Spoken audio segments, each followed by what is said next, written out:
Hi everyone. We are in front of you with a social cause or something നമ്മളിപ്പം common ആയിട്ട് നമ്മുടെ സൊസൈറ്റിയിൽ കണ്ടുവരുന്ന ഒരു ഇഷ്യൂവിനെ പറ്റി To talk about it and maybe cause a social awareness between all of you watching this video. I think it's we think it's very important that at this point of time we should utilize the opportunities that we have to put up our thoughts and our opinions and to give people that awareness.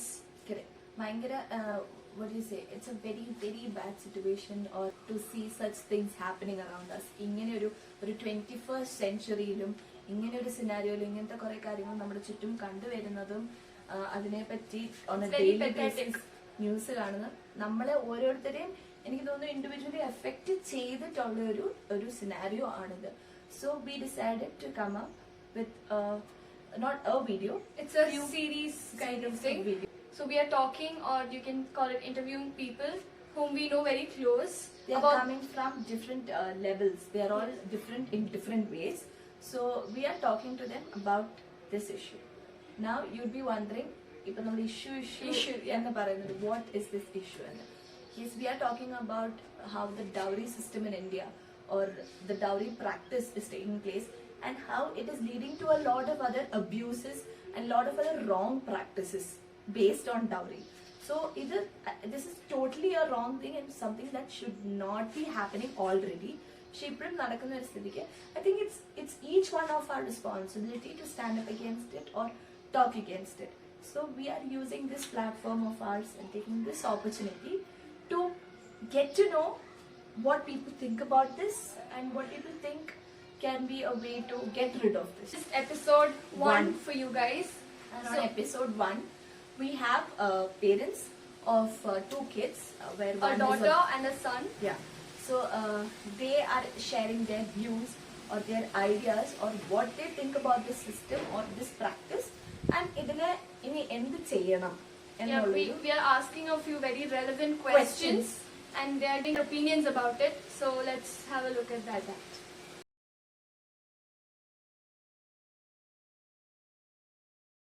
അവരെ introduce ചെയ്യും. എൻ്റെ പേര് Jason, ഞാൻ software എഞ്ചിനീയറിന്റെ work ചെയ്യുന്നു. ഞാൻ മിസ്റ്റ, ഞാൻ high school ടീച്ചറാണ്. അപ്പം അത് നമ്മൾ ഇതേ ടോപ്പിക്കിൽ ഇവരുടെ ഒരു വ്യൂ എന്താ, ഒരു ഐഡിയ എന്താണെന്ന് നമ്മൾ ഇപ്പം അറിയാൻ പോകുന്നത്. അപ്പം ഫസ്റ്റ്ലി ഡൗറി എന്ന് പറയുന്ന ഒരു കാര്യത്തിനെ കുറിച്ച് നിങ്ങളുടെ ഒരു അണ്ടർസ്റ്റാൻഡിങ് എന്താ, അല്ലെങ്കിൽ ഒരു concept, what you think about it? Dowry എന്ന് പറഞ്ഞ ഒരു ആചാരമാണ് ഇപ്പോൾ കാണുന്നത്. ഇതുപോലെ പണ്ട് പല ആചാരങ്ങളുണ്ടായിരുന്നു. സതി എന്ന് പറഞ്ഞൊരു ആചാരമായിരുന്നു. ഇപ്പോൾ ഡൗറി ഇതൊക്കെ നിർത്തേണ്ട ആചാരങ്ങളാണ്. നല്ലൊരു സമൂഹത്തിനെ പറ്റിയൊരു ആചാരമല്ല ഇത്. അത് നമ്മൾ അറിവുള്ള ആൾക്കാരും അതുപോലെ വിദ്യാഭ്യാസമുള്ള ആൾക്കാരും അത് കുറേശ്ശെ നിർത്തണം. പെട്ടെന്ന് എടുത്ത് മാറ്റാൻ നിയമങ്ങളൊക്കെ ഉണ്ടായിരിക്കും. പക്ഷെ അത് നമ്മുടെ മനസ്സിൽ നിന്നാണ് മാറിപ്പോകേണ്ടത്. നിയമം കൂടെ ഒരു ഫുള്ള് മാറാൻ സാധിക്കുന്നറിയാം. അല്ല, ഇതൊരു ആചാരം തന്നെ. അതായത് നമ്മൾ പണ്ടേ നമ്മുടെ പഴയ ചരിത്രങ്ങളൊക്കെ കാണുക മനസ്സിലാക്കുമ്പോൾ ഇങ്ങനെയുള്ള പല സോഷ്യൽ ഈവൻസും മാറ്റാൻ ശ്രമിച്ചിട്ടുണ്ടെങ്കിലും അത് വളരെയധികം ബുദ്ധിമുട്ടിയിട്ടുണ്ട്. കാരണം പലരും അതിനെ സമൂഹത്തിൽ നിന്ന് തന്നെ പലരും അതിനെ എതിർത്തിട്ടുണ്ട്. നമ്മളതിന് കുറച്ച് പേര് മുന്നോട്ട് വന്നാൽ തന്നെ അത് നമുക്ക് കംപ്ലീറ്റ് ആയിട്ട് അത് മാറ്റാൻ പറ്റും എന്ന് ഒരു 10-20 കൊല്ലത്തിനുള്ളിൽ മാറ്റാൻ പറ്റുമെന്ന് ഞാൻ പ്രതീക്ഷിക്കുന്നില്ല. പക്ഷെ ഒരു പുതിയ ജനറേഷൻ വേണമെങ്കിൽ നമ്മൾ മുൻകൈ എടുത്തു കഴിഞ്ഞാൽ നമുക്ക് പതുക്കെ ഇത് നമുക്ക് മാറ്റാൻ സാധിക്കും. ഈ ഡൗറി ഇഷ്യൂ ഇങ്ങനെ കാണും, അതായത് എത്ര തന്നെ, അതായത് കുറെ റൂൾസ് വന്നിട്ടുണ്ട്. ഇത് കൊടുക്കരുത്, വാങ്ങരുത് എന്നൊക്കെ പറഞ്ഞുകൊണ്ട് റൂൾസും കാര്യങ്ങളൊക്കെ വരുന്നുണ്ട്.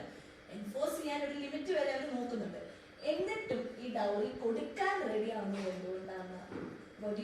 എന്തുകൊണ്ടായിരിക്കും? ഫസ്റ്റ് ഒരു പെൺകുട്ടിയുടെ പാരന്റ് എന്ന നിലയ്ക്ക് എനിക്ക് ചിന്തിച്ചു കഴിഞ്ഞാൽ ഞാൻ പറയുന്നത് എന്താണെന്നെങ്കിൽ, അതായത് ഞാൻ എപ്പോഴും എൻ്റെ മോളുടെ ഒരു സേഫ്റ്റി സൈഡ് നോക്കുകയാണ്.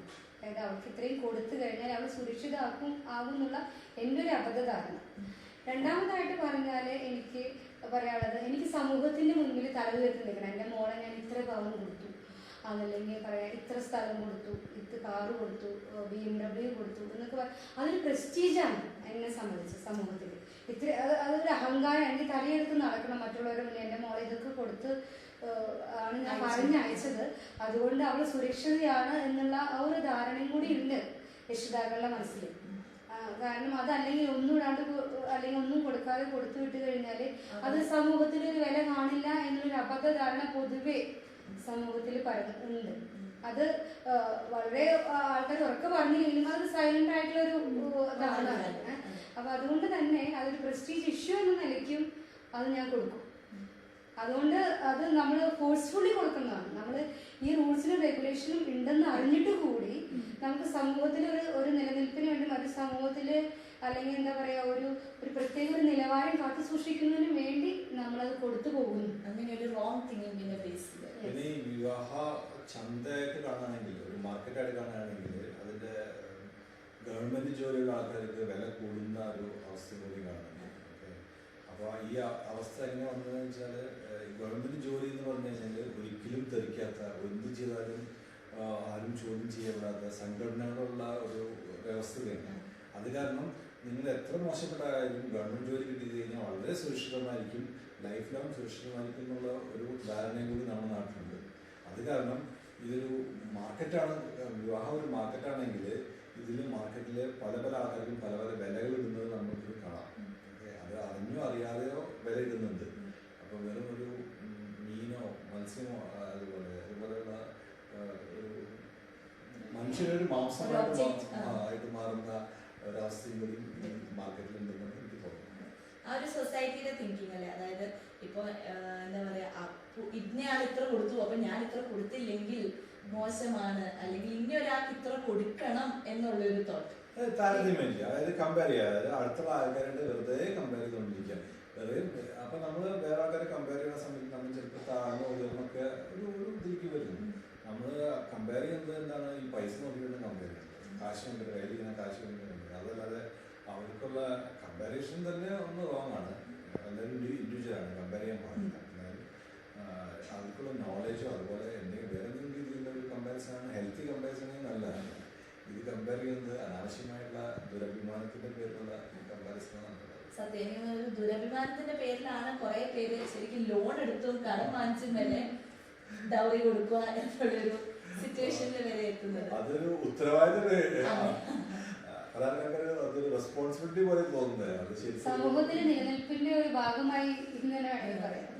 അതായത് ഞങ്ങളുടെ ഫാമിലി ഇനി ഫുൾ എന്താ പറയുക ഒരു കടത്തിലോട്ട് പോയാലും വേണ്ടില്ല, മോളെ കെട്ടിച്ചു വിടുമ്പോ ഇങ്ങനെ ചെയ്യണം എന്നുള്ളൊരു, അതായത് നമുക്ക് ചുറ്റുമുള്ള ആൾക്കാരാണ് നമ്മളെ കൺട്രോൾ ചെയ്യുന്ന എന്നൊരു അവസ്ഥയിലാണ് നമ്മൾ അറിയാതെ തന്നെ അവർക്ക് കൈവച്ചു കൊടുക്കണം. നമ്മളൊക്കെ അബ്സർവ് ആയി പോവാണ്. അതൊക്കെ ഒരുപാട് പേര് മാറി ചിന്തിച്ചാൽ മാത്രമേ ഇത് നടക്കുള്ളൂ. അല്ലാതെ ഒരാളെ മാറി ചിന്തിച്ചാൽ സമൂഹം എങ്ങനെ മാറും? ഒരു എന്താ പറയാ അവയർനെസ്സും എന്ന് പറയാൻ പറ്റില്ല, കാരണം ഇഷ്ടമാതിരി അവയർനെസ് നടക്കുന്നുണ്ട് ഇതിനെ പറ്റി. പക്ഷെ സ്വന്തം കാര്യം വരുമ്പോൾ ഈ അവയർനെസ് ഒന്നും നടക്കുന്നില്ല. സ്വയം എന്താണ് നമുക്ക് എന്തെങ്കിലും ഇതിനകത്ത് കല്യാണത്തിന് രണ്ടുപേരും ഒരു ബെനിഫിറ്റ് ഉണ്ടല്ലോ, ബെനിഫിറ്റ് കിട്ടുന്ന ആൾക്കാരുണ്ടല്ലോ. അപ്പോൾ അതുകൊണ്ടാണ് ഇത് നിർത്താൻ പറ്റാത്തത്. കാരണം ഒരാൾ കൊടുക്കുന്നുണ്ട്, ഒരാൾ വാങ്ങിക്കുന്നുണ്ട്. ആ വാങ്ങിക്കുന്ന ആൾക്കാർ അപ്പൊ രണ്ടും ഈക്വലാണ്. അപ്പൊ സമൂഹത്തിൽ 50-50% ആണ് നടക്കുന്നത്. രണ്ടുപേരുണ്ടല്ലോ. അത് കാരണം ഇതിന്റെ പ്രശ്നമുള്ളത് അങ്ങനത്തെ 50% ആൾക്കാർ. ഓക്കെ, അത് കാരണം ഇത്രയും വലിയ സമൂഹത്തിൽ വളരെ വലിയ നമ്പറാണ് 50%.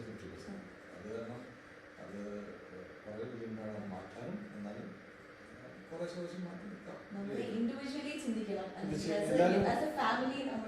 നമ്മൾ ഇവിടുന്ന് ചെറുതായിട്ട് തുടങ്ങി കഴിഞ്ഞാൽ ചിലപ്പോൾ അത് വലിയ ഈ വില്ലേജിൽ അല്ലെങ്കിൽ ഈ ഡിസ്ട്രിക്റ്റിൽ അങ്ങനെയൊക്കെ ഒരുപാട് മാറി. പിന്നീട് എല്ലാവരും ചിന്തിച്ചു കഴിഞ്ഞാൽ മൊത്തമായി മാറ്റിയതാവും. തീർച്ചയായിട്ടും മാറി. ഇപ്പോഴത്തെ പുതിയ കാര്യങ്ങളൊക്കെ പുതിയ ജനറേഷൻ എല്ലാം നല്ല രീതിയിലാണ് ഇത് എടുക്കുന്നത്. കുറച്ച് പഴയ ജനറേഷൻ ആൾക്കാർ ഇതിനകത്ത് മിക്സ് ചെയ്യുമ്പോഴാണ് പ്രശ്നങ്ങൾ വരുന്നത്. അതൊക്കെ കുറച്ച് കഴിഞ്ഞാൽ അതെല്ലാം മാറും. ശരിയാവും. അപ്പം ഇപ്പം ഇസ്തേനെ അല്ലെങ്കിൽ കെട്ടിച്ചു വിടുമ്പോൾ അവർ ഡൗറി ചോദിച്ചാൽ നിങ്ങളുടെ റെസ്പോൺസ് എന്തായിരിക്കും? ഒരു കല്യാണാലോചന ഒരു പ്രപ്പോസൽ വരുമ്പോൾ ഡൗറി ഇൻഡയറക്ട്ലി ഓർ ഡയറക്ട്ലി അവര് അപ്പോൾ അങ്ങനെ ചോദിക്കുന്ന ഒരു സാഹചര്യം വരികയാണെങ്കിൽ അത് നമുക്ക് മനസ്സിലാക്കേണ്ടത് അതൊരു ഫിനാൻഷ്യൽ ബോണ്ടിങ് ആയിട്ട് വരും. അതല്ലെങ്കിൽ അങ്ങനെ ഒരു ബന്ധത്തിലേക്ക് പോകുന്നത്. അങ്ങനെ ചോദ്യം അങ്ങനെ ഒരു റിക്വസ്റ്റ് വരികയാണെങ്കിൽ നമുക്കത് എത്രയും പെട്ടെന്നത് ഒഴിവാക്കുക, ആളെ ഒഴിവാക്കുക എന്നുള്ളതാണ് ഒരു അങ്ങനെ. കാരണം നമുക്ക് അങ്ങനെ അവരെ ആ സമയത്ത് എഡ്യൂക്കേറ്റ് ചെയ്യാനുള്ള ഒരു സാഹചര്യം നമുക്കുണ്ടാവില്ല. അത് കാരണം നമ്മൾ ഒഴിഞ്ഞു മാറുന്ന ഒരു സംവിധാനത്തിലേക്ക് പോകുന്നു. അങ്ങനെ ഒരു റിലേഷൻഷിപ്പിൽ നമ്മൾ ഇൻവോൾവ് ആക്കാനും ശ്രമിക്കുക. കാരണം നമുക്ക് വേറെ ഓപ്ഷൻസ് ഉണ്ടായിരിക്കും എന്ന് വിചാരിക്കുക. അപ്പം ഇപ്പം ഒരു നോ ഗോൾഡ് വെഡിങ് എന്ന് പറയുന്നത് ഇപ്പോൾ ഭയങ്കര ഒരു ഫേമസ് ആയിട്ട് കേട്ട് വരുന്ന ഒരു സംഭവം. അതായത് പെൺകുട്ടി ഓർണമെന്റ്സ് യൂസ് ചെയ്യുന്നതും artificial just for looking good അത്ര മാത്രമേ. ഗോൾഡ് ആണല്ലോ ഏറ്റവും വലിയൊരു ഡൗറി സിസ്റ്റത്തിൽ ഏറ്റവും വലിയൊരു പ്രോപ്പർട്ടി ആയിട്ട് യൂസ് ചെയ്ത് വരുന്ന സാധനം. അപ്പോൾ അതിന് വരെ ഒരു നോ ഗോൾഡ് വെഡിങ്. സേ ഇപ്പം നിങ്ങളുടെ ഡോട്ടർ തന്നെ ഷീസ് കമ്മിങ് ഫോർവേഡ് അല്ലെങ്കിൽ എനിക്കൊരു നോ ഗോൾഡ് വെഡിങ് ആണ് താല്പര്യം, എനിക്ക് കംപ്ലീറ്റ്ലി ഗോൾഡ് അവോയ്ഡ് ചെയ്യാം, ഇങ്ങനെ മതി എന്നാണ് താല്പര്യം എന്ന് പറഞ്ഞു വന്നാൽ ഡോക്ടർ അങ്ങനെ പറഞ്ഞു വന്നു കഴിഞ്ഞാൽ വെഡിങ് എന്ന് പറയുമ്പോൾ 2 പാർട്ടീസ് ഉണ്ടായിരിക്കും. ഓക്കെ, അപ്പോൾ ഡോക്ടർ മാത്രമല്ല മറ്റേ പോലെ അത് നമ്മൾ കണക്കിലെടുക്കേണ്ട ആവശ്യമുണ്ടാവും. പിന്നെ ഒരുപാട് ഗോൾഡ് ഇടുന്നതിൽ എനിക്ക് താല്പര്യമില്ല. വേണമെങ്കിൽ ഒരു ചെയിൻ അല്ലെങ്കിൽ ഒരു റിങ് അല്ലെങ്കിൽ ഒരു വള അങ്ങനെയൊക്കെ ഇട്ട് കഴിഞ്ഞാൽ കുഴപ്പമില്ല. അതല്ലാതെ ഒരുപാട് ഓർണമെന്റ്സ് എനിക്ക് താല്പര്യമില്ല. ഇനി മകളങ്ങനെ വരികയാണെങ്കിൽ മുന്നിട്ട് വരികയാണെങ്കിൽ സന്തോഷം, മറ്റേ ആളും അതുപോലെ അങ്ങനെ അതിനോട് യോജിക്കുകയാണെങ്കിൽ വളരെയധികം സന്തോഷം. ഓക്കെ, അതായത് പിന്നെ ഗോൾഡ് എന്ന് പറഞ്ഞാൽ ഒരു അസറ്റ് പോലെ നമുക്ക് വീണ്ടും കാണാം. എന്ന് പറഞ്ഞാൽ വലിയ അസറ്റിൽ ഡെഡ് അസറ്റ് എന്ന് പറയാൻ ഞാൻ ഫിനാൻഷ്യൽ ടൈംസിൽ. പക്ഷേ കുറച്ച് ഗോൾഡൊക്കെ നല്ലതാണ് എന്ന് വെച്ചിട്ട് ഒരു പരിധി കഴിഞ്ഞിട്ട്, പരിധി എന്നാണ് നമ്മൾ നിശ്ചയിക്കണം, വളരെ ചെറുതായിട്ട് ഒരു ഭംഗിക്ക് വേണ്ടിയിട്ട് മാത്രം യൂസ് ചെയ്യണം. ഇപ്പൊ നമ്മൾ പറഞ്ഞു വരുമ്പോൾ ഫീമെയിൽസ് കുറച്ചുകൂടെ ഗോൾഡിനോടൊക്കെ കുറച്ചൊരു ഇതെന്ന് പറയാ. ആന്റിയുടെ ഒരു വ്യൂ എന്തായിരിക്കും? ലൈക്ക് ആന്റി ഓക്കെ ആണോ? അല്ല, എനിക്കിപ്പോ ഒരു നോക്കിയിട്ട് പൊതുവെ ഒരു എഡ്യൂക്കേറ്റഡ് ആയിട്ടുള്ള കുട്ടികൾ പൊതുവെ ഈ ഓർണമെന്റ്സ് ഉപയോഗിക്കുന്ന കാര്യത്തിൽ വളരെയധികം പിന്നോട്ടാണ്. ആർട്ടിഫിഷ്യൽ ആയിട്ടുള്ളതായാലും എന്തായാലും അവർ വളരെ ചുരുങ്ങിയ രീതിയിൽ മാത്രം ഈ ആക്സസറീസ് ഉപയോഗിക്കുന്നതാണ് ഇപ്പോഴത്തെ ഒരു ജനറേഷൻ.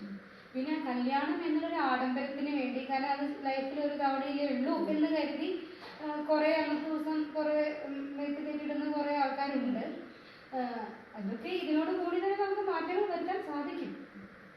അതിനും അതിൻ്റെയും അളവുകൾ കുറച്ച് അത് ശരിക്കും പറഞ്ഞാൽ സൊസൈറ്റിയിലെ ഈ ഹയർ ക്ലാസ് പീപ്പിൾസ് ഇങ്ങനെ ചെയ്യുമ്പോൾ അതൊരു മിഡിൽ ക്ലാസ്സിനും ലോവർ ക്ലാസ്സിനും എന്ത് ചെയ്യും എന്നുള്ളൊരു വിഷമത്തിലാണ്. അപ്പോൾ ശരിക്കും പറഞ്ഞാൽ ഇതിൻ്റെ ഒരു ചേഞ്ചസ് വരുന്നത് എപ്പോഴും അപ്പർ ക്ലാസ്സിൽ നിന്നാണ്. എഡ്യൂക്കേറ്റഡ് പാരൻസ് ആയിട്ടുള്ള അപ്പർ ക്ലാസ്സിലെ ആൾക്കാർ അവർ ഇതിന് മുൻകൈ എടുത്ത് ഇതിൻ്റെ അളവ് കുറച്ച് അല്ലെങ്കിൽ അവരൊരു മോഡലായിട്ട് ഒരു കുറച്ച് ആൾക്കാർ കാണിച്ചു കഴിഞ്ഞാൽ ഇത് മിഡിൽ ക്ലാസ്സിനും at the same time lower ക്ലാസ്സിനും അത് ഇതായിട്ടായിരിക്കും. അതെ, എനിക്ക് പാനി പറഞ്ഞാൽ അങ്ങനെ ഒരു ഭയങ്കര ഒരു ഇമ്പോർട്ടൻറ്റ് കാര്യം. കാരണം ഈ ഭയങ്കര റിച്ച് ആയിട്ടുള്ള അല്ലെങ്കിൽ ചെയ്യാൻ പറ്റുന്നവർ ചെയ്യുന്നതിനെ കണ്ടിട്ട് അതിന്റെ കൂടെ, കാരണം നമ്മൾ കുറഞ്ഞു പോവോ എന്ന് വിചാരിച്ചു എന്റെ മോൾക്കും ഒരു കുറവ് വരുത്തണ്ട എന്ന് കരുതി ആ ഒരു കഷ്ടപ്പാടിൽ എങ്ങനെയെങ്കിലും കഷ്ടപ്പെട്ടുണ്ടാക്കി കൊടുക്കുന്ന ഒരു അവസ്ഥയുണ്ട്. അപ്പൊ എപ്പോഴും ഹയർ ക്ലാസ് പീപ്പിൾ, അതായത് പ്രത്യേകിച്ച് എഡ്യൂക്കേറ്റഡ് ആയിട്ടുള്ള പാരൻസ്, പുതിയ തലമുറയിലെ ആൾക്കാർ ഹയർ ക്ലാസ്സിലുള്ളവർ അത് കുറച്ച് കൊണ്ടുവരും. വിവാഹത്തിനോട് ഇതിപ്പോ ആഭരണങ്ങൾ മാത്രമല്ല, വിവാഹത്തിനോടനുബന്ധിച്ചുള്ള ആഘോഷങ്ങൾക്ക് വേണ്ടി എത്രയോ പൈസകൾ ചെലവാക്കുന്നു. അതിനൊക്കെ കുറച്ച് വന്ന് അത് ബാക്കിയുള്ളവർക്കും അതൊരു മാതൃകയായിരിക്കും. അപ്പം ഇപ്പൊ ഇതേ ക്വസ്റ്റ്യൻ നമ്മളൊരു other side of the table നോക്കുമ്പോൾ, അതായത് മകന്റെ കല്യാണം വരുമ്പോൾ അപ്പം അവരുടെ സൈഡിൽ നിന്ന് ഒരു നോ ഗോൾഡ് വെഡിങ് ആണ് അവർ പ്രിഫർ ചെയ്യുന്നതെന്ന് പറഞ്ഞാൽ അപ്രോച്ച് എങ്ങനെയായിരിക്കും? ടോട്ടലി ഓക്കെ വിത്ത് നമ്മൾ മകൾക്കും അങ്ങനെ ചെയ്യുമ്പോൾ നമ്മൾ പിന്നെ അങ്ങനെ വേറൊരു തീരുമാനം എടുക്കാൻ പാടില്ല. No double salary. അപ്പൊ ഇപ്പം നമ്മൾ എല്ലാവർക്കും കാണുന്നത് ഈ ഇൻലോസിന്റെ വീട്ടിൽ അബ്യൂസ് അണ്ടർഗോ ചെയ്യുന്ന പെൺപിള്ളേരാണ്. അപ്പം നിങ്ങളുടെ ഡോട്ടർ ഇൻ ലോ എന്ന് പറയാണ് സൺ അബ്യൂസ് ചെയ്യുന്നു എന്ന് പറഞ്ഞാൽ, അങ്ങനെ നടക്കത്തില്ല, അബ്യൂസ് ചെയ്യുന്നു എന്ന് പറഞ്ഞാൽ what will be your response? അത് അത്രത്തോളം ശരിയുണ്ടോ നോക്കും. കാരണം ഒരു അലിഗേഷൻ പറഞ്ഞാൽ എപ്പോഴും നമ്മളത് പിന്നെ അവരോട് സംസാരിച്ചിട്ട് അതിൻ്റെ ഉണ്ടോ ഇല്ലെന്നൊക്കെ കറക്റ്റായിട്ട് നോക്കിയതിന് ശേഷം നമുക്ക് അവർക്ക് ഇൻഫ്ലുവൻസ് ചെയ്യുന്ന ആൾക്കാരെ കൊണ്ട് അത് പറഞ്ഞ് മനസ്സിലാക്കിക്കാം. അതാണ് ഫസ്റ്റ് സ്റ്റെപ്പ്. ആദ്യം നമ്മളൊരാളെ വിളിപ്പിക്കാൻ വളരെ എളുപ്പമായിരിക്കും, പക്ഷേ അത് യോജിച്ച് പോകാനാണ് നമ്മൾ നോക്കേണ്ടത്. അപ്പോൾ അതിനുള്ള സ്റ്റെപ്സ് നമ്മൾ എടുക്കും. പിന്നെ അബ്യൂസ് എന്നാൽ ഏത് ലെവലിലായാലും നമുക്ക് അനുവദിക്കാൻ പറ്റില്ല. അബ്യൂസ് തന്നെയാണ്, അത് നമുക്കൊരിക്കലും അനുവദിച്ചു കൊടുക്കാൻ പറ്റില്ല. അത് നമ്മൾ തന്നെ ചിലപ്പോൾ മുൻകൈ എടുത്തിട്ട് ഒരു റോൾ മോഡൽ പോലെ ചിലപ്പോൾ സാഹചര്യം അനുസരിച്ച് അപ്പോൾ പെരുമാറണമെന്നാണ് തോന്നുന്നത്. ഇപ്പം അതേ സമയം ഇപ്പം നമ്മൾ കുറെ കേട്ട് വരുന്നത് വെച്ച് കഴിഞ്ഞാൽ പെൺകുട്ടികൾ അവരുടെ വീട്ടിൽ പറയാനായിട്ട് ഭയങ്കര അവർക്കൊരു ഇഷ്യൂ ലൈക്ക് സൊസൈറ്റി എന്ത് പറയും, ഇല്ലെങ്കിൽ ഞാൻ ഡിവോഴ്സ് ആയാലേ അവിടുന്ന് പേടങ്ങി വന്ന് എൻ്റെ വീട്ടിൽ നിന്ന് എൻ്റെ വീട്ടുകാർ ആക്സെപ്റ്റ് ചെയ്യുമോ, അങ്ങനെ ഒരു തോട്ട് വെച്ചിട്ട് കുറേ പ്രശ്നങ്ങൾ ഇപ്പോഴും നമ്മൾ അതും കാണുന്നുണ്ട്. അപ്പോൾ അങ്ങനെയാണെങ്കിൽ സേ ടച്ച് നടക്കരുത്, if it is happening to your daughter, അപ്പോൾ അവരിങ്ങനെ ഒരു കംപ്ലയിൻറ്റ് ഒരു ഇഷ്യൂ റേസ് ചെയ്ത് കഴിഞ്ഞാൽ എങ്ങനെയായിരിക്കും റെസ്പോണ്ട് ചെയ്യാറുള്ളത്? ഒന്നാമത് ഫിനാൻഷ്യലായിട്ട് ഒരു ഇൻഡിപെൻഡൻസ് ഉണ്ടെങ്കിൽ ഇതുപോലുള്ള ഇഷ്യൂസ് വളരെ കുറയും. അപ്പോൾ അതിനാണ് ആദ്യം നോക്കുന്നത്. പിന്നെ സ്വന്തമായിട്ട് അങ്ങനെ കുട്ടികൾ പെൺകുട്ടികളായാലും വരുമാനം ഉണ്ടാക്കുന്ന ഒരു അവസ്ഥ വന്നു കഴിഞ്ഞാൽ ഇതുപോലുള്ള അവസ്ഥകൾ ഉണ്ടാവില്ല എന്നാണ് വിചാരിക്കുന്നത്. പിന്നെ അതിനുശേഷം ഇവരിങ്ങനെ നെക്സ്റ്റ് സ്റ്റേജിലേക്ക് വരികയാണെങ്കിൽ നമുക്ക് അതനുസരിച്ച് പെരുമാറും. അതിൻ്റെ അനുസരിച്ച് നമ്മൾ കാര്യങ്ങൾ നോക്കാം. എനിക്കതിലൊരു പോയിന്റ് കൂടി പറയാനുള്ളത് എന്താണെന്നുണ്ടെങ്കിൽ, ഒരു കുട്ടീനെ ഇൻഡിപെൻഡന്റ് ആക്കേണ്ടത് ഒരു രക്ഷിതാവിന്റെ മാത്രം ഒരു കടമയാണെന്ന് ഞാൻ ഒരിക്കലും പറയില്ല. സംടൈംസ് ആ രക്ഷിതാവിന് ഫിനാൻഷ്യലി അത്രയും പറ്റിയില്ലെങ്കിൽ കഴിക്കുന്ന ഭർത്താവിന്റെ ഉത്തരവാദിത്തമാണ് ഭാര്യയെ ഇൻഡിപെൻഡന്റ് ആക്കണമെന്നുള്ളത്. അതായത് അവർക്കൊരു ബാക്ക് സപ്പോർട്ട് കൊടുത്ത് നീ നിന്റെ കാലിൽ സ്വന്തം നിൽക്കാനായിട്ടുള്ള പ്രാപ്തിയാക്കണം എന്നുള്ളത് ഒരു ഭർത്താവിൻ്റെയും കൂടിയാണ്. അപ്പോൾ അത് അച്ഛൻ്റെ അമ്മയും മാത്രം ഒരു ഉത്തരവാദിത്തമായിട്ട് അതിനെ മാറ്റി നിർത്താനായിട്ട് ഞാൻ സമ്മതിക്കില്ല. ചിലപ്പോൾ എനിക്ക് എൻ്റെ മോളെ അത്ര ഒരു ബാക്ക്ഗ്രൗണ്ടിൽ എത്തിക്കാൻ പറ്റിയില്ല എന്നുണ്ടെങ്കിൽ എല്ലാ ആൺകുട്ടികൾക്കും കൂടി, അതായത് കല്യാണം കഴിക്കുമ്പോൾ അവരുടെ ഭാര്യമാരെയും കൂടി എൻ്റെ ലെവലിലേക്ക് എത്തിക്കണം, ഈക്വൽ ആക്കണം. എന്നെ തന്നെ എപ്പോഴും ഡിപ്പെൻഡ് ചെയ്യാത്ത ഒരു ലെവലിലേക്ക് നിന്നെ മാറ്റിയെടുക്കുന്നത്, അതായത് ഒരു പുരുഷൻ എന്ന നിലയ്ക്ക്, ഒരു പിതാവ് എന്ന നിലയ്ക്കും ഭർത്താവ് എന്ന നിലയ്ക്കും രണ്ടു കൂട്ടർക്കും അതിൽ കടന്നിരുന്നു. മെയിൻ കാര്യമാണ്. അപ്പം ഇപ്പം എന്താ പറഞ്ഞാൽ ഇപ്പം ഡൗറി, ഈ അബ്യൂസ്, വീട്ടിലുള്ള അബ്യൂസ്, ഇതൊക്കെയാണ് നമ്മളിപ്പം ഭയങ്കരമായിട്ട് ചർച്ച ചെയ്ത് കാണുന്നത്, നമ്മുടെ ന്യൂസ് ആയിക്കോട്ടെ ഓൺലൈൻ മീഡിയാസ് ആയിക്കോട്ടെ മൊത്തമായിട്ട്. അപ്പം ഇതിനെയൊക്കെ പ്രിവെന്റ് ചെയ്യാനായിട്ട് ഇപ്പം ഇത്രയും നേരം നമ്മൾ സംസാരിച്ചത് ഇങ്ങനൊരു സിറ്റുവേഷൻ വന്നാൽ എന്ത് ചെയ്യും എന്നൊരിതാ. ഇതിനൊക്കെ പ്രിവെന്റ് ചെയ്യാനായിട്ട് എന്തായിരിക്കും, what you think will be the measures നമ്മൾ എടുക്കേണ്ടത്? നമ്മൾ അത് ചൈൽഡ്ഹുഡിൽ തന്നെ ഇങ്ങനെയുള്ള കാര്യങ്ങൾ നടക്കുന്നുള്ള അവയർനെസ് കൊടുക്കുക. അതോടൊപ്പം തന്നെ ഒരു സ്ത്രീ എന്ന് പറഞ്ഞാൽ പുരുഷന്റെ കീഴെ വർക്ക് ചെയ്യുന്നത് അങ്ങനെയൊന്നും അല്ല എന്നുള്ളൊരു ഈക്വാലിറ്റി ഉള്ളത് ഒരു സമൂഹത്തിൽ നമ്മൾ എപ്പോഴും ഏതൊരു ചെറിയ ചെറിയ കാര്യങ്ങൾ, വീട്ടിൽ നടക്കുന്ന ചെറിയ ചെറിയ കാര്യങ്ങളിൽ പോലും നമ്മുടെ പെൺകുട്ടികളോ ആൺകുട്ടികളോ ഒപ്പം നിൽക്കുന്നവരാണെന്നുള്ള ഒരു ധാരണ അവരിൽ പതുക്കെ പതുക്കെ, അതായത് ഒരു ക്ലാസ് കൊണ്ടോ അല്ലെങ്കിൽ 10 ക്ലാസ് കൊണ്ടോ നടക്കുന്നതല്ല, നമ്മുടെ ഓരോ മാതാപിതാക്കൾക്കും അവർക്ക് ഉണ്ടാകുന്ന ദിവസം ഉണ്ടാകുന്ന ഓരോ ചെറിയ കാര്യങ്ങളിൽ നിന്ന് പോലും അവർ അറിഞ്ഞോ അറിയാതെയോ, ചിലപ്പോൾ എഫർട്ട് ഇടുന്നവരും, അതല്ലെങ്കിൽ തന്നെ നല്ലൊരു ഫാമിലി ആണെങ്കിൽ എഫർട്ട് ഇല്ലാതെ തന്നെ അത് ആ കുട്ടികളെ പഠിച്ചു വരും. ഓക്കെ, അപ്പോൾ അത് ഒരു ഫോർമേഷൻ പോലെ നമ്മൾ കാണേണ്ടതാണ്. അതങ്ങനെയാണെങ്കിൽ ഒരു സമയം കഴിഞ്ഞു ഇപ്പോൾ തന്നെ സ്റ്റാർട്ട് ചെയ്താൽ, അല്ലെങ്കിൽ 10 വർഷം കൊണ്ട് സ്റ്റാർട്ട് ചെയ്താൽ നമുക്ക് കിട്ടുന്നത് ഒരു 30 വർഷം കഴിഞ്ഞായിരിക്കും റിസൾട്ട് കിട്ടുന്നത്. അപ്പോൾ എല്ലാവരും അത് ഒന്ന് ശ്രദ്ധിക്കുന്നത് നന്നായിരിക്കും. അറ്റ്ലീസ്റ്റ് നെക്സ്റ്റ് ജനറേഷൻ ഒരു 20-30 ഇയേഴ്സിന് ശേഷം നമുക്ക് എന്തായാലും നല്ലൊരു കൾച്ചറുള്ള, നമ്മൾ പറയുന്നത് ഇതാണ് കൾച്ചർ എന്നുള്ള സാധനം, അതല്ലാതെ വേറെ കാര്യങ്ങളിലൊന്നും അല്ല. ഇത് തന്നെയാണ് ഞാൻ പറഞ്ഞല്ലോ, ഇതിപ്പോ നമുക്ക് പെട്ടെന്ന് ഒരു ദിവസം കൊണ്ട് മാറ്റിമറിക്കാൻ പറ്റുന്ന ഒരു സംഗതിയല്ല അത്. ഇപ്പൊ ഏതൊരു സോഷ്യൽ ഇതായാലും നമ്മൾ പണ്ട് തൊട്ടേ പഠിക്കുന്നുണ്ട് ചൈൽഡ് മാരേജ്, ഇതൊക്കെ ഒരു സർട്ടൻ പീരീഡ് എടുത്തിട്ടുണ്ട് ഇത് മാറാനായിട്ട്. ഇപ്പോഴും നമുക്കത് മാറിയെന്ന് ഒരിക്കലും പറയാനും പറ്റില്ല. ഇപ്പോഴും പല സ്ഥലങ്ങളിലും നടക്കുന്നുണ്ട്. പക്ഷെ ഇങ്ങനെയുള്ള കാര്യങ്ങൾ നമ്മുടെ ഈ എഡ്യൂക്കേറ്റഡ് ആയിട്ടുള്ള ഒരു സൊസൈറ്റിയിൽ നടക്കുന്ന കാണുമ്പോഴാണ് നമുക്ക് ഏറ്റവും അധികം വിഷമം. ഒരു ലിറ്ററേറ്റ് ആയിട്ടുള്ള ഒരു ഫാമിലിയാണ്, അതല്ലെങ്കിൽ അങ്ങനെയുള്ള ഒരു ബാക്ക്ഗ്രൗണ്ടാണ് അങ്ങനെ സംഭവിക്കുന്നതെങ്കിൽ നമുക്ക് പിന്നെയും അവർ ബുദ്ധിയില്ലാത്തവരാണെന്ന് പറഞ്ഞ് നമുക്ക് മനസ്സിലാക്കാം. പക്ഷെ പലതും നടക്കുന്നത് വളരെ എഡ്യൂക്കേറ്റഡ് ആയിട്ടുള്ള ഫാമിലികളിലാണ്. ഇങ്ങനത്തെ പല കാര്യങ്ങളും അതിന് പീക്ക് സ്റ്റേജിൽ എത്തുമ്പോൾ മറ്റുള്ളവർ അറിയുള്ളൂ. അതാണ് അതിൻ്റെ ഏറ്റവും ഒരു ഡ്രോബാക്ക് എന്ന് പറഞ്ഞ് നമുക്ക് മനസ്സിലാക്കുന്ന കാര്യം. എഡ്യൂക്കേഷൻ കൊണ്ട് മാത്രം, അതായത് സ്കൂൾ എഡ്യൂക്കേഷൻ കൊണ്ട് മാത്രം നമുക്കൊരു സമൂഹത്തെ മാറ്റിയെടുക്കാൻ പറ്റില്ല. അപ്പോൾ സ്കൂൾ എഡ്യൂക്കേഷൻ പോലെ തന്നെ വാല്യൂ എഡ്യൂക്കേഷനും കൂടി വേണ്ടി. അതായത് വാല്യൂ എഡ്യൂക്കേഷൻ നന്നായിട്ട് കൊടുക്കേണ്ടത്. കാരണം പണം അല്ലെങ്കിൽ പൈസ വരുന്ന സമയത്ത് ഈ വാല്യൂ എല്ലാം വഴിമാറി നിൽക്കുന്ന ഒരു അവസ്ഥയുണ്ട്. അപ്പോൾ അങ്ങനെയാണ് നമ്മൾ ശ്രദ്ധിക്കേണ്ടത്. പൈസയും ക്യാഷും വരുമ്പോൾ വാല്യൂസ് മാറി നിൽക്കുന്ന ഒരു സംവിധാനം പൊതുവേ ഉണ്ട്. അതുകൊണ്ടാണ് ഈ പൈസയ്ക്ക് ആർത്തി കൂടിയിട്ട് എന്താണ് ശരിക്കും പറഞ്ഞാൽ സ്ത്രീകൾ എന്ന് പറഞ്ഞത് വേറെ പെണ്ണിന്റെ അച്ഛനുണ്ടാക്കിയ ആ കാശ് എടുത്ത് തിന്നുന്ന ഒരു സമൂഹത്തെ നമ്മൾ വളർത്തിയെടുക്കുകയാണെന്നാണ് ഈ സ്ത്രീധനം കൊണ്ട് ഉദ്ദേശിക്കുന്നത്. അപ്പോൾ അങ്ങനെയുള്ള സമൂഹമാണോ നമുക്ക് വളർത്തിയെടുക്കുന്നത് നമ്മൾ ചിന്തിക്കേണ്ടതാണ്. അപ്പം ഇങ്ങനത്തെ ഒരു സംഭവം ഈ അബ്യൂസ് അല്ലെങ്കിൽ ഡൗറിന്റെ പേരിൽ ഓരോ ഇഷ്യൂസ് ഉണ്ടാകുന്നത് നമ്മുടെ സറൗണ്ടിങ്സ് നമുക്കറിയാം. ഇങ്ങനെ ഒരു വീട്ടിൽ ഇങ്ങനെ നടക്കുന്നുണ്ടെങ്കിൽ what will be our take? നമ്മൾ പറഞ്ഞിട്ട് കേൾക്കുന്ന ആൾക്കാരാണെങ്കിൽ ഏറ്റവും ബെസ്റ്റ് എന്തെങ്കിലും സൊല്യൂഷൻ നമുക്ക് അവരുടെ അപ്പം തന്നെ കൊടുത്ത് അവർ മാറ്റിയെടുക്കാൻ പറ്റുന്ന ആൾക്കാരാണെങ്കിൽ, ഇൻഫ്ലുവൻസ് ചെയ്യാൻ പറ്റുന്നവരാണെങ്കിൽ ചെയ്യാം. എന്ന് വെച്ചാൽ നമ്മൾ നിയമം കയറിയിട്ടാണല്ല, അതല്ലെങ്കിൽ അതിന്റെ നെക്സ്റ്റ് കോഴ്സിലേക്ക് നമുക്ക് ഇവിടുന്ന് സോൾവ് ചെയ്യാൻ പറ്റാത്ത കാര്യമാണെങ്കിൽ അതിന്റെ നെക്സ്റ്റ് ലെവലിലേക്ക് പോകേണ്ടി വരും. അതായത് ഗവൺമെന്റ് തലത്തിലോ അല്ലെങ്കിൽ വേറെ ഏതെങ്കിലും രീതിയിൽ, അല്ലെങ്കിൽ അവര് പറഞ്ഞ അനുസരിക്കുന്ന വേറൊരു ആൾക്കാരുണ്ടായിരിക്കില്ല, അവരായിട്ട് കണക്ട് ചെയ്തിട്ട് എത്രയും പെട്ടെന്ന് ഇന്ത്യയാണ് സോൾവ് ചെയ്യാൻ പറ്റുകയാണെങ്കിൽ നല്ലത്. അതല്ലെങ്കിൽ ഇത് നെക്സ്റ്റ് ലെവലിലേക്ക് എന്തായാലും പോകും, അതെല്ലാവരും അറിയും. പിന്നെ അത് അതിന്റെ course. So I think thank you so much for cooperating with us. നമുക്ക് ഏകദേശം ഒരു വ്യൂ ഐ തിങ്ക് ആർക്കെങ്കിലും ഇപ്പം നിങ്ങൾ പറഞ്ഞ പോലെ തന്നെ രണ്ട് പിള്ളേരെയും ഒരേപോലെ എല്ലാ ഡ്യൂട്ടീസും ചെയ്യിപ്പിച്ച് അല്ലെങ്കിൽ ഈക്വൽ ആണെന്നുള്ളൊരു രീതിയിൽ ഇതൊക്കെ ശരിക്കും ഇമ്പോർട്ടൻറ്റ് പോയിന്റ്സ് ആണ്. നമ്മൾ ഇപ്പോൾ ഉള്ള പേരൻസിനാണെങ്കിലും അല്ലെങ്കിൽ മുന്നോട്ട് പേരൻസ് ആവാൻ പോകുന്നവർക്കാണെങ്കിലും all those steps I think ഭയങ്കര ഹെൽപ്ഫുൾ ആയിട്ട് വരും ഫ്യൂച്ചറിലോട്ട്. അപ്പോൾ നിങ്ങൾ you took out your time ഞങ്ങൾക്ക് വേണ്ടി ഇങ്ങനൊരു സോഷ്യൽ കോസിന് വേണ്ടിയിട്ടും.